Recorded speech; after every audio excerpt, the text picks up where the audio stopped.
Yung, ito nga pala yung ginawa nating Last Supper. Bali, add-ons lang to and konting peel-on. Respeto sa dating artist ni Bossing. Hindi niya kasi sinabi kung sino.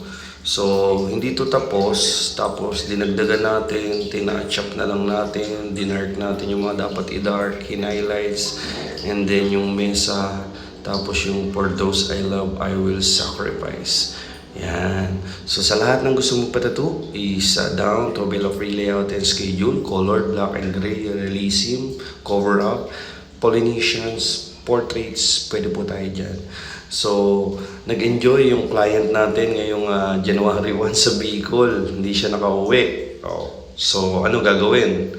Pag napagod magpahinga, hanggat may ambon, salo ng salo, bakbak ng bakbak, tira ng tira.